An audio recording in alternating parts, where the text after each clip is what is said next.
अगर कोई ये डुअल स्टूडियम करना चाहता है, कैसे शुरू करे, स्ट्रक्चर कैसा होता है वहाँ पे? मेरे केस पर कैसा है, ये जो आप स्टडी करते हो डुअल स्टूडियम और उसमें आपका खर्चा क्या आता है, आपका एक्सपीरियंस कैसा है? ये डुअल हाउस बिल्डिंग मिलना कितना मुश्किल है? बहुत मुश्किल है कि आसानी से मिल जाता है? जब आप डुअल स्टूडियम करते हो हाउस बिल्डर के साथ, तो क्या आपको उतने ही पैसे मिलते हैं जितना हाउस बिल्डिंग में मिलते हैं? हमारा किसने, हमारा कंपनी है। तो हेलो एवरीवन, मेरा नाम डॉक्टर स्वप्निल है और इलाइट आइडियाज बाय स्वप्निल में आप सबका स्वागत है। आज मेरे साथ बहुत स्पेशल गेस्ट है। मेरे साथ संदीप जी हैं जो यहाँ पे डुअल स्टूडियो कर रहे हैं। मैंने आपको प्रॉमिस किया था कि मैं कोई स्टूडेंट को ढूंढूंगा जो डुअल स्टूडियम कर रहा हूँ। आज हम उनसे पूरी इन्फॉर्मेशन लेंगे कि कैसे होता है डुअल स्टूडियम, क्या पढ़ाई करते हैं यहाँ पे। अगर आपको भी करना है तो आप कैसे कर सकते हो। आपने चैनल को सब्सक्राइब नहीं किया है तो जरूर सब्सक्राइब कीजिए, क्योंकि ऐसी इन्फॉर्मेशन आपको कहीं नहीं मिलेगी। Mister Sandeep, welcome to my channel, और अपने आप को प्लीज इंट्रोड्यूस कीजिए। thank you very much for inviting me on your channel. Myself, Anil Upadhyay. I am from the Nepal, but I am born in India. I was born in Assam. Okay. My family, they are still living in India. I am a Germany student in the field of mechanical engineering. It is not normal bachelor study. It is a dual study. And it is a type of integrated course with the dual, with the normal bachelor degree and the Ausbildung. That is like a training course. Combination of bachelor और house builder. Ausbildung. बताइए कि आपकी journey कैसे आपने शुरू की, step by step. अगर कोई ये डुअल स्टूडियम करना चाहता है, कैसे शुरू करे? Normally, I have done my normal secondary level study in my home country, Nepal, to 12th class. Then I want to do my further study in some of the other countries, like Australia, Germany, and Canada. I have researched about all of the countries. Then I found Germany far better than the other countries because we do not need to pay our semester fees, which are very high in other countries like Australia and USA. उसके बाद मैंने search कर दिया YouTube पर, different platforms पर, German study website पर, और उसके बाद मेरे को पता चला कि यहाँ का स्टडी बहुत अच्छा है। अच्छा के साथ साथ बहुत कॉस्ट इफेक्टिव भी है। उसके बाद मैंने रिसर्च किया हमको क्या क्या चाहिए इधर पढ़ने के लिए, जर्मन में बैचलर डिग्री करने के लिए। और बेसिकली तो सबसे इम्पोर्टेंट चीज तो ये है कि हमारा वो +2 तक का एग्जामिनेशन हम वहाँ पर पास करना पड़ेगा। और मैं इधर मैकेनिकल इंजीनियरिंग करना चाह रहा था, इसलिए हमारा स्टडी उधर फिजिकल फील्ड पर चाहिए, मतलब फिजिक्स, मैथमेटिक्स, वही। Right. Okay, on mathematics and chemistry, they are the very important things that we need to do when you are trying to study in mechanical engineering. यानी कि आपको science में पढ़ाई करना है, जैसे वो साइंस, कॉमर्स, आर्ट्स ब्रांच होती है, तो उसमें हमें साइंस नहीं करना। So math and physics, they are the very important subject which we need to do in our college. In Nepal, we can also do +2 by taking physics, but without taking the mathematics, which may be the problem in some cases. Okay. So mathematics and English are very important. The second department is the language department. So it depends on the university which level they will ask with us. Generally क्या होता है requirement? Generally इस वक्त पर, इस time पर मैं कहता हूँ कि B2 ज़्यादातर कॉलेज लोग B2 ही मांगते हैं। लेकिन चिटाओ में अभी जहाँ पर पढ़ रहा हूँ, वहाँ पर हमारा मिनिमम लैंग्वेज रिक्वायरमेंट B1 का था। इसलिए हमारे पास ऑप्शन भी नहीं था, क्योंकि हमने कोविड टाइम पर अप्लाई किया था ताकि हम जर्मनी आ सके। सही बात है। और अदर यूनिवर्सिटी अपॉर्चुनिटी नहीं दे रहे थे कि हम यहाँ आकर एग्जामिनेशन लिख सके, फिर भी कर ले। राइट। सो उस टाइम पर चिटाओ और फिर अनाइटिंग से, तो मैंने वो दोनों पर अप्लाई किया और इधर आ गया। राइट। लैंग्वेज में नेपाल से किया, तो B2 लेवल तक, B1 लेवल तक मैंने पास करके एग्जाम दिया। B2 का एग्जाम देना थोड़ा मुश्किल हो गया, वीजा से मेरे पहले ही वीजा लग गया। Right. So then after I am came here. हम लोग इधर आके डायरेक्ट बैचलर नहीं कर सकते। राइट। एक प्रोसेस होता है 1 ईयर ऑफ एजुकेशन का, उसको भी इधर बोलते student college. Generally preparation course ही है। राइट। पढ़ने के लिए इधर वो लोग प्रिपेयर कराते हैं हम लोगों को। और सब्जेक्ट होता है मैथमेटिक्स, फिजिक्स, कंप्यूटर, इंफॉर्मेटिक्स, और हमारे इधर इंग्लिश भी था। तो अदर यूनिवर्सिटी में वो थोड़ा अलग भी हो सकता है। कोई यूनिवर्सिटी केमिस्ट्री होता है, कोई प्रोनाई होता है, वो कोई डिफरेंट सब्जेक्ट पढ़ाते हैं उधर। जनरली यही है। उसके बाद मैंने वो एक साल इधर पढ़ लिया, स्टूडेंट कॉलेज, एग्जाम पास कर लिया। और उसके बाद मैंने रिसर्च किया कहाँ पढ़ने को, कौन सा यूनिवर्सिटी में जाने को। और मेरे इधर कोई जान पहचान के लोग भी थे जिनको मैंने दुआ दिया था, राइट यहीं चिटाऊ पर ही। राइट और उन लोगों को हेल्प से हमको इन्फॉर्मेशन मिल गया पड़ा, राइट दुआ क्या है, कैसा होता है, इसका एडवांटेज डिसएडवांटेज क्या है। मैं पर्सनली मेरे को दुआ स्टेडियम बहुत अच्छा लगा right for our career, for our future, and I have decided to do dual. And for doing the duals, we need to have the companies that are offering us house building, are offering us house building, and the wholesaler, they do not support us in sourcing the companies like that. That we should do that process ourselves. पर ऐसा नहीं होता, मैंने सुना है कि काफी सारी यूनिवर्सिटीज होती है, उसमें काफी कंपनी से टाई अप होता है, वो लोग हेल्प भी करते हैं आप लोगों की। तो ऐसा होता है कि हमें वो अपने आप ही ढूंढना है सब? वो आपको बता दे सकते हैं कि हमारा यूनिवर्सिटी का इस कंपनी से लिंक है, मतलब एक कंपनी में जो हॉस्पिटल कर रहा है वो इधर पढ़ रहे हैं, मतलब उधर हॉस्पिटल कर रहा है और इधर डुअल कर रहा है। एप्लीकेशन प्रोसेस वगैरह वगैरह जो भी आपको करना है, कंपनी पर इंटरव्यू देना पड़ेगा, कोई कंपनी पे आपको एग्जाम भी रखना पड़ेगा, और प्लेसमेंट के लिए आफ्टर वो सब आपको फ्री करना पड़ेगा। तो मैं अपनी एक्सपीरियंस से बता रहा हूँ, जितने मेरे को मालूम है अपने देश पर डिफरेंट यूनिवर्सिटी में डिफरेंट प्रोसेस हो सकता है। राइट राइट राइट इधर ऐसा था।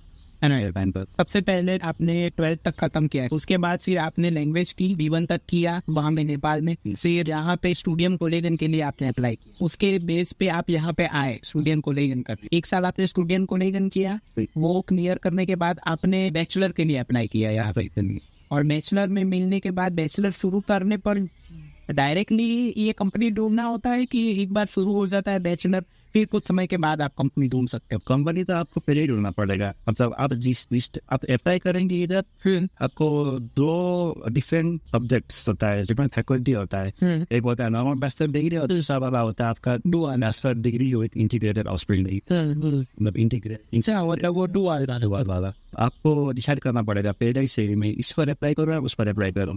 मैंने आपस पर बना रहा था कि मैं डुअल करूँगा, इसलिए मैंने वो डुअल वाला बैचलर पर अप्लाई किया। अगर हम चलो मान के चले कि मुझे किसी को भी मतलब डुअल करना है, तो उसने अप्लाई किया पहले डुअल के लिए, पर फिर बाद में 3-4 महीने तक कोई कंपनी नहीं मिली हाउस बिल्डिंग करने, तो क्या उस टाइम पे आपका जो स्टडी होता है वो शुरू हो जाता है कि वो आपको वेट करवा दे कि पहले कंपनी ढूंढ के लाओ फिर शुरू करेंगे? नहीं, वो समय होता है, मतलब वो बैचलर्स नॉर्मल बैचलर डिग्री और डुअल बैचलर डिग्री एक साथ ही स्टार्ट होंगे। जब आपको कंपनी नहीं मिलेगा तो डुअल स्टडी का आपको ऑफर लेटर ही नहीं मिलेगा।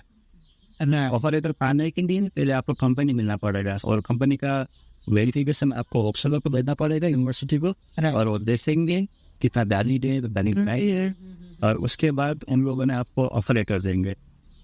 तो without placement in the company you will not get the offer letter from the university to study dual.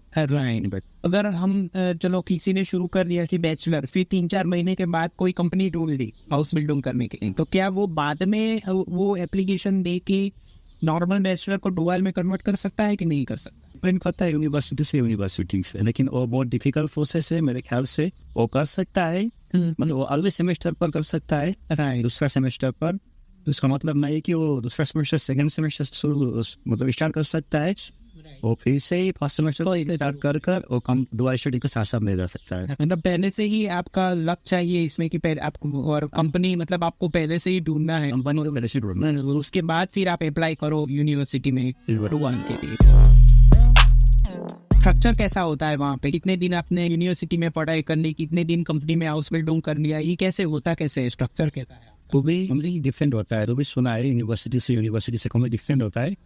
मेरे केस पर कैसा है, हमारा जो 7 सेमेस्टर का होता है नॉर्मल बैचलर स्टडी, वो वर्क का 9 सेमेस्टर का हो जाता है, क्योंकि हमारा डबल डिग्री है ना, इसलिए भी ज़्यादा लगेगा। तो हमारे केस पर कैसा था, पहले सेमेस्टर में से अक्टूबर से हमारा वो बैचलर पढ़ाई शुरू हो रहा था, और इस पर सितंबर के महीने से हमारा वो हॉस्पिटल शुरू हो रहा था। मतलब सितंबर महीने हम 1 महीने पूरा कंपनी पर गए, वैसे वहाँ पर उसमें हम काम वगैरह कुछ नहीं किया, उन लोगों ने सिर्फ कंपनी दिखाया और इंट्रोडक्शन कराया, कंपनी का डिफरेंट लॉज रूल्स रेगुलेशन होता है वो हमको सिखाया, और कैसे हमको जाना है, क्या करना है, वो सब हमको एक्सप्लेन कर दिया कंपनी से। अक्टूबर में हमने इसे नॉर्मल बैचलर डिग्री शुरू कर दिया। तो बैचलर स्टडी हमारा पहले सेमेस्टर में हमको कंपनी जाना नहीं पड़ा, मतलब पहले सेमेस्टर हम सिर्फ ऑक्सफोर्ड में ही रहे, इधर सेमेस्टर हमारे स्टडी कंटिन्यू कर लिया बैचलर। और सेकेंड सेमेस्टर में क्या होता है, आपको वो मंथ से डिवाइडेड होता है। इस मंथ आप और यूनिवर्सिटी पे पढ़ो और दूसरा मंथ आपको जाना होगा कंपनी पर, मतलब ऐसे ही चलता रहता है। ओके, और वो आपको वो चलता है जब तक आपका हॉस्पिटल चलेगा। मतलब हमारा केस में हमारा सेकेंड सेमेस्टर और फर्स्ट सेमेस्टर डिवाइड हुआ था 2.1, 2.2, 3.1, 3.2 और 3.2 में हमारा आउटफील्डिंग भी यूजर्स खत्म हो रहा था। मतलब कि वो यहाँ पे जो डुअल स्टडी में आप हाउस बिल्डिंग करते हो वो 3 साल का नहीं होता, जैसे वो नॉर्मल हाउस बिल्डिंग में 3 साल आपको करना होता है, इतना बड़ा नहीं होता हाउस बिल्डिंग। हॉस्पिटल उतना बड़ा नहीं होता है, मतलब 2.5 साल में आपका हॉस्पिटल खत्म हो जाएगा अगर आपने वो एग्जाम वगैरह नहीं होता है, एग्जाम वगैरह बस करने आप। फिर हाउस बिल्डिंग जैसे खत्म हो जाता है तो फिर से आप नॉर्मल होक्शुला में आके पढ़ाई करना है। उसके बाद नॉर्मली होता है फर्स्ट सेमेस्टर खत्म हो गया, हॉस्पिटल भी खत्म हो गया और 4, 5, 6, 7 सेमेस्टर फिर नॉर्मली होता है। जो नॉर्मल से बाकी की बैचलर स्टडी है वो आपको खत्म करनी है, खत्म वो दौरान जब आपका हाउस बिल्डिंग खत्म हो जाता है उसके बाद फिर आपको प्रैक्टिकल नहीं करना है, सिर्फ आपको यूनिवर्सिटी में ही पढ़ाई करना है। वही दूसरा क्वेश्चन ये है कि हाउस बिल्डिंग में जैसे लोगों को सैलरी मिलती है हाउस बिल्डिंग करने की, जब आप डुअल स्टूडियम करते हो हाउस बिल्डिंग के साथ तो क्या आपको उतने ही पैसे मिलते हैं जितना हाउस बिल्डिंग में मिलते हैं कि थोड़ा कम होता है, ज्यादा होता है? हमारा किसमें हमारा कंपनी ने तो उतना ही पैसा रहता है, मतलब मंथली पैसा रहता है और जितना पैसा हॉस्पिटल नॉर्मल हॉस्पिटल पर रहे उनको मिलता है, हम लोग उतना ही मिलता है। इसलिए वो सैलरी के सब से में बात नहीं करते सब्जेक्ट में, मतलब वो एक दो दोस्त हमारा दोस्त है लोग जो मैंने पूछा था नॉर्मली ऐसे ये बात से फाइन कर, और उसके बाद हमको लगा था कि वो प्रशिक्षण सेम ही है, बहुत ज्यादा फर्क नहीं पड़ता। जैसे आपने बोला कि अपना हाउस बिल्डिंग खत्म हो जाता है 3 सेमेस्टर तक और उसके बाद आप बैचलर करोगे तो उस टाइम पे तो आपको नहीं मिलता होगा ना पैसा, उस टाइम पे तो आपको अपने आप पे सर्वाइव करना होता है कि वो फिर फाइनेंशियली कैसे मैनेज करते हैं? वो कंपनी की इंटरेस्ट पर डिपेंड करता है। कोई कंपनी है अच्छा कंपनी है, बड़ा कंपनी है, ज्यादातर अपने बैचलर डिग्री का लास्ट तक ही फाइनेंशियली सपोर्ट करते हैं। बोले आप वहाँ पे जाओ ना जाओ मतलब आपको सेमेस्टर में ब्रेक होता है ना 2 महीना 3 महीना 3 महीना का, उस टाइम पर आपको वापस फुल टाइम काम करना पड़ेगा कंपनी से। बाकी के टाइम आप काम नहीं करोगे तो भी आपको वो ऐसे ये अच्छी बात है। ये जो आप स्टडी करते हो डुअल स्टूडियम और उसमें तो उसमें आपका खर्चा क्या आता है? यूनिवर्सिटी में पढ़ाई तो फ्री ऑफ कॉस्ट होती होगी तकरीबन सेमेस्टर बाय होता है, या वो थोड़ा सा मतलब जो आप भरते हो वो कंट्रीब्यूशन बोलते हैं सेमेस्टर वो आप भरते हो, बाकी का फीस और ऐसा कुछ रहता है? बाकी फीस और कभी कुछ भी नहीं रहता है। जब आप यहाँ पे ये डुअल स्टूडियम करने आते हो तब पहले आपको ब्लॉक अकाउंट रहता होगा? तो नॉर्मली जो नॉर्मल बैचलर में आते हैं सब प्रोसेस, मतलब नेपाल से आप मेरे को मालूम नहीं था कि मैं आज तक डुअल करूंगा नॉर्मल बैचलर करूंगा। आपको आना है नॉर्मल बैचलर समझ के, मतलब जो स्टूडेंट को पकड़ के और फिर बाद में हम डिसाइड करो कि डुअल करोगे।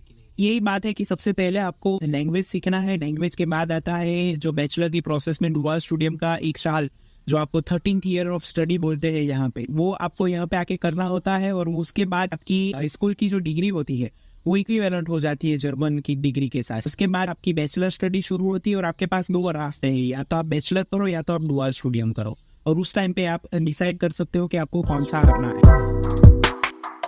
आपका एक्सपीरियंस कैसा है? ये दो चीजें हम लोग करते हैं, मुश्किल पड़ता है नॉर्मल बैचलर या हाउस बिल्डिंग से? इजी रहता है, थोड़ा स्ट्रेस ज्यादा रहता कैसा है एक्सपीरियंस? इजी तो ऑब्वियसली जी नहीं होता है क्योंकि हम तो डबल डिग्री कर रहे हैं एक साथ में, मतलब उसका एडवांटेज भी है। एडवांटेज ये है कि हम जो सेकंड सेमेस्टर और थर्ड सेमेस्टर तो डिवाइड होता है ना, उसमें हम बैचलर डिग्री का एग्जाम भी हाफ डिवाइड करके देते हैं, मतलब एक ही सेमेस्टर में आपको पूरा एग्जाम लिखना नहीं पड़ेगा और थोड़ा आपको लीनियंट ईजी कराता है। उसके साथ साथ क्या है आपका हॉस्पिटल में एग्जाम होता है, हॉस्पिटल का एग्जाम भी उतना आसान नहीं होता है, उसका एग्जाम में आपको थोड़ा स्ट्रेस बढ़ देता है, मतलब वो इक्विवेलेंट कर देता है, जितना स्ट्रेस इधर से कम होता है उतना स्ट्रेस उधर से ऐड कर देता है, मतलब वो उतना स्ट्रेस भी नहीं देता है कि कोई लोग कर ही नहीं सकते, मतलब थोड़ा बहुत आपको मेहनत करना पड़ेगा, मतलब कर सकते हैं लोग, कर भी सकते हैं, मैं भी कर रहा हूँ।